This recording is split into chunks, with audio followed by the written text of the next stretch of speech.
इसके बाद क्या आता था, यहाँ तक तो हमने पहले भी पढ़ लिया था। इसके बाद ये आती है, तो इसको तो बनाना नहीं है। और वैसे पवन और सौर ऊर्जा जो नीति थी, वो नीति बताई गई है 18 दिसंबर 2019। तो ये पहले भी बता दिया था मैंने, तो वापस लिख लेना वो तो फिर आए। और इसमें आगे लिखनी है, इसमें अगला जो टॉपिक है वो है बायोमास ऊर्जा। गैर परंपरागत शायद वो चल रहे हैं संसाधन, ऊर्जा के संसाधन। तो उसमें अगला जो 4 नंबर का पॉइंट है बायोमास ऊर्जा। तो इस ये बायोमास ऊर्जा किस किस से बनती है, तो लिख देना है सरसों का तेल, विलायती बबूल और चावल की भूसी, तीनों से मिलता है, बन के बनता है। तो सरसों का तेल, चावल की भूसी, ये शायद पूछा हुआ है, चावल की भूसी वगैरह, तो लिख देना है। और संभावनाएं कहाँ पे, संभावना श्रीगंगानगर, तो ऐसे करके संभावनाएं श्रीगंगानगर, ठीक है। फिर संयंत्र कौन कौन से इंपॉर्टेंट है, तो वो है पदमपुर, श्रीगंगानगर, संभावनाएं वहाँ पे सर्वाधिक है। तो पहला तो है पदमपुर श्रीगंगानगर, फिर है उनियारा टोंक और कोटा का। तो मेन तो यही याद रखना है, पहली बात तो ये याद होना चाहिए, बाकी बाद में। और फर्स्ट बायोमास प्लांट तो है ये पदमपुर का। फिर विलायती बबूल से विद्युत बनाते हैं कहाँ पे, अजमेर में बनाते हैं। कचरे से विद्युत कहाँ पे बनाते हैं, जयपुर से। सीएनजी बायोमास गैस प्लांट कहाँ पे है, सांचौर में। तो ये तीनों भी क्वेश्चन लिखने हैं। फिर प्रथम बायोमास पदमपुर श्रीगंगानगर पहले ही लिख लिया अपन ने। फिर बायोगैस ऊर्जा, तो फिर बायोगैस ऊर्जा भी लिख लेना है। गाय के गोबर से बनाते हैं, बायोमास उससे बनती है, तो कन्फ्यूजन भी दूर हो जाएगा। अब मेरे भी कन्फ्यूजन रहता है कि बायोमास किससे होती है और बायोगैस ऊर्जा किससे बनती है। बायोमास तो ऊपर पढ़ ही लिया, और बायोगैस बनती है गाय के गोबर से। और सर्वाधिक संभावनाएं उदयपुर में है। तो संभावना वाला तो पूछेगा, लिख लेना, वो तो नॉर्मल सी बात है। और हाँ, बायोगैस में इसमें ऐसे करके लिख लेना है, मीथेन, फिर है CO2, फिर हाइड्रोजन। तो मीथेन में सर्वाधिक करके 65% लिख लेना है, तीनों को लिखना है, और 65% ये लिखना है। ऐसे मीथेन, फिर CO2, फिर हाइड्रोजन, ऐसे चिन्ह लगाना है। और मीथेन का लिखना है सर्वाधिक 65%। फिर है ऊर्जा संबंधित संसाधन। अब अरे सॉरी, संस्था है, तो संस्था भी इम्पोर्टेंट है, कुछ कुछ इम्पोर्टेंट है जो मैं बता रहा हूँ। पहली है अक्षय ऊर्जा निगम, तो REC राजस्थान, R से अक्षय, E से एनर्जी और निगम। उद्देश्य क्या है इसका, इसको लिखना है गैर परंपरागत ऊर्जा स्रोत का विकास। क्या करना है, गैर परंपरागत जो ऊर्जा स्रोत हैं उनका विकास और संरक्षण।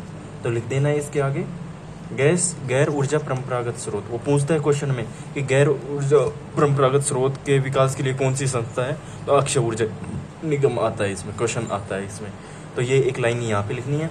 फिर इसमें लिखना है कब स्थापना हुई, तो 9 अगस्त 2002 में हुई है, 9 अगस्त 2002। और इसकी मजबूती के लिए क्या क्या लगाया है, ग्रीन एनर्जी कॉरिडोर। अब ये ग्रीन एनर्जी कॉरिडोर कहाँ पे है, बीकानेर, अजमेर, नागौर, जोधपुर। तो ये भी लिख लेना है ऐसे ऐसे करके, है ना। और स्थापना किस किस से मिली, अक्षय ऊर्जा निगम की स्थापना 2 संस्थानों को मिला के बनी है। एक तो था REDA प्लस RSPCL, तो इसको लिख लेना, स्थापना REDA RSPCL। तो REDA की फुल फॉर्म लिख लें, पूरी लिखनी भी है। राजस्थान एनर्जी डेवलपमेंट एनर्जी वो एजेंसी 1985 में बनी है। और RSPCL बनी है, Rajasthan state power corporation limited, 1995। तो दोनों को लिखना है। और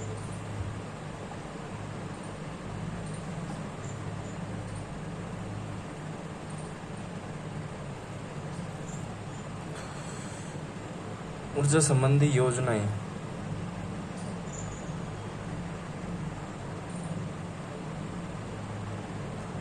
तो इसमें तो यार हाँ, कुसुम योजना, इसमें कुसुम योजना है ना, तो इंग्लिश में बोलते हैं KUSUM, तो किसान ऊर्जा सुरक्षा एवं उत्थान महाभियान योजना। तो इसकी फुल फॉर्म पूछता है तो एक तो ये कुसुम, ये केवल ये लाइन ही लिखनी है। और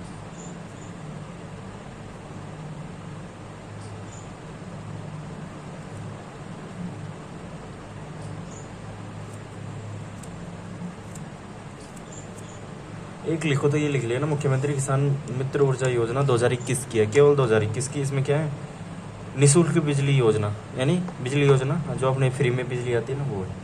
मीटर अब फ्री में हो गई, ये यूनिट 100 यूनिट फ्री कर दिए वगैरह।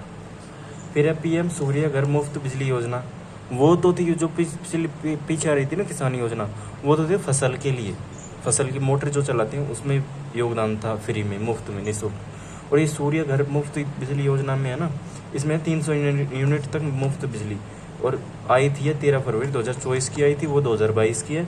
इसमें 100 यूनिट का मुफ्त बिजली है। और अब महत्वपूर्ण बिंदु पे आ जाते हैं, टॉपिक लिखना है महत्वपूर्ण बिंदु, पर हेडिंग लगा देनी है और ये पूरा बना देना है, पूरा छाप देना है एक बारी। तो इसमें नीतियाँ हैं, तो नीतियाँ अन्य महत्वपूर्ण बिंदु कुछ भी नहीं लिखना है ये, तो डायरेक्ट लिखना है सौर ऊर्जा नीति 2011-14 18 दिसंबर 2019।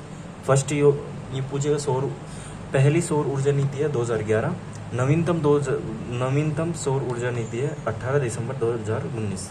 अगर पवन ऊर्जा प्रथम पूछता है तो 2012 है, और नवीनतम पूछता है तो 18 दिसंबर 2019। यानी सौर और पवन ऊर्जा जो नवीनतम नीति है सेम है, पहले भी आ चुका है।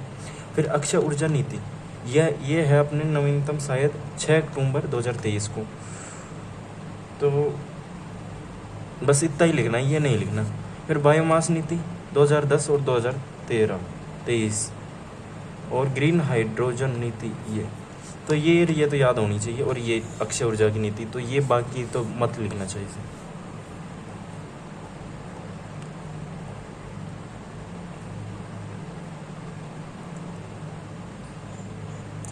अब ये लिख लेना, वर्तमान राजस्थान में कुल ऊर्जा स्थापित ऊर्जा 24,783, पहले भी लिख ली मार्च 2024 के अनुसार। इसमें सर्वाधिक योगदान तापीय ऊर्जा, पवन ऊर्जा, सौर ऊर्जा, जलीय ऊर्जा, परमाणु ऊर्जा, ये सारा लिख लिया अपन ने। और 62% अपन ने बता भी दिया था आप, तो इसको दोबारा लिखने की जरूरत नहीं है, स्टार्टिंग में लिख दिया, कोई बात नहीं। ये लिख लिया ना, कुल विद्युतीकरण गांव 43,965।